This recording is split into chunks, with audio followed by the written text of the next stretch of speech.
Admission প্রক্রিয়াটা কবে শেষ করে ফেলা উচিত স্কলারশিপ পাওয়ার জন্য? আগে তিনটা শব্দ আমরা আগে একটু বুঝে নিই: acceptance, admission, enrolment.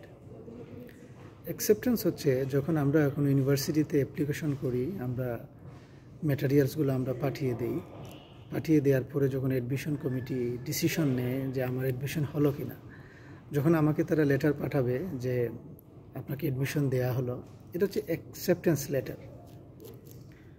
Acceptance letter পাওয়ার পর অ্যাডমিশন কনফার্ম করা। অ্যাডমিশন কনফার্ম কীভাবে? তখন তারাই বলবে, একটা চেক লিস্ট দিবে যে কী কী জিনিস তাদেরকে পাঠাতে হবে। আমরা যখন অ্যাপ্লিকেশন করি তখনও তো আমরা আমাদের যে ট্রান্সক্রিপ্ট, এগুলো আনঅফিসিয়ালি সাবমিট করি। আনঅফিসিয়াল ট্রান্সক্রিপ্ট মানে কি? একটা স্টুডেন্ট যখন তারই ট্রান্সক্রিপ্ট সে নিজ থেকে আপলোড দেয় বা কাউকে সরবরাহ করে ইনভেলাপে আবদ্ধ অবস্থায় ছাড়া, মানে বিশ্ববিদ্যালয় যখন আমাদেরকে সার্টিফিকেট দিয়েছিল তখন কিন্তু তারা একটা খামে করে ইনভেলাপে করেই কিন্তু দিয়েছিল। যখন আমরা খুলে ফেলি তখন এটা আনঅফিসিয়াল হয়ে যায়, খোলার আগ পর্যন্ত এটা অফিসিয়াল থাকে।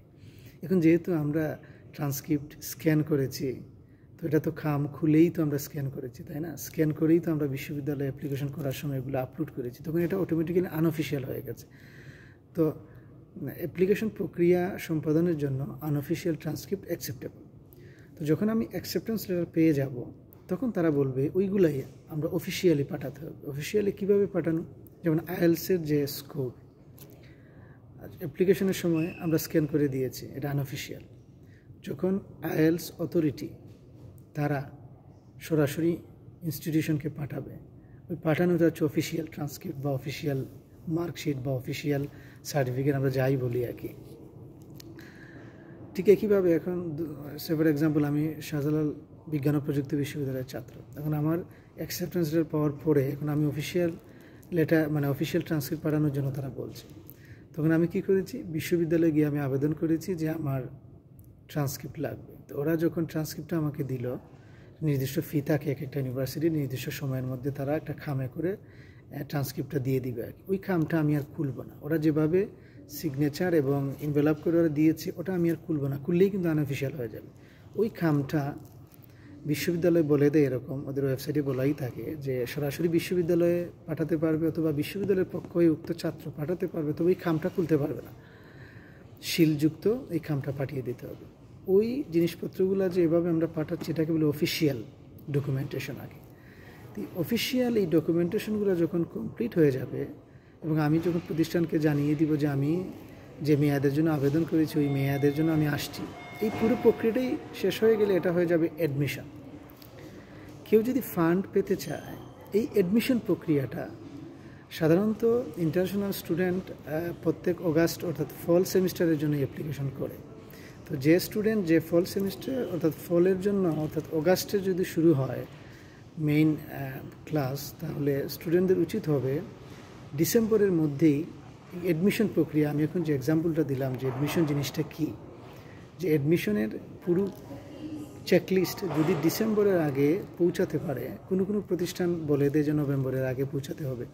তো আমি একটা ওভারঅল এস্টিমেশন ডেট দিলাম আগে, যে ডিসেম্বরের মধ্যে পাঠিয়ে দিলেই ভালো। তাহলে হবে কি, ফান্ড ওরা যে ডিস্ট্রিবিউট করে আমাদের মতো এলো পাতারি না, যখন যাকে খুশি তাকে দিয়ে দিল, না না না, টাইমিং ইজ এভরিথিং।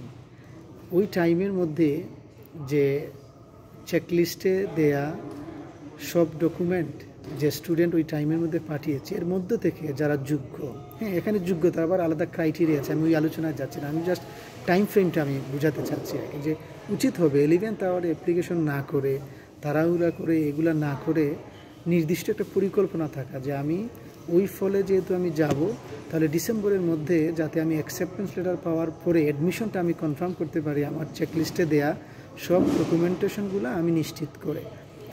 এনরোলমেন্টের আলোচনাটা এখন গুরুত্বপূর্ণ না, এটা হচ্ছে ফান্ড পাওয়ার পরে কিংবা সেলফ ফান্ডে যখন কোর্স রেজিস্ট্রেশন করে টাকাটা পে করা হয়, তখন এটাকে আমরা এনরোলমেন্ট বলা হয় আর কি এখানে। তো এনরোলমেন্ট হওয়ার পরেই মূলত স্টুডেন্টের, আগ পর্যন্ত কিন্তু স্টুডেন্ট না। তো এখন আমরা যারা থার্ড ওয়ার্ল্ড কান্ট্রি থেকে আসতে চাই, নিশ্চয়ই ফান্ড নিয়েই আমরা আসতে চাই। এই জন্য আমি বলবো ডিসেম্বরের মধ্যেই কাঙ্ক্ষিত প্রোগ্রামের জন্য কাঙ্ক্ষিত বিশ্ববিদ্যালয়ের সব ডকুমেন্টগুলো যাতে পাঠিয়ে দেওয়া সম্ভব হয়, ওইটা মাথায় রেখেই আমাদের অ্যাপ্লিকেশন প্রক্রিয়া আগানো উচিত।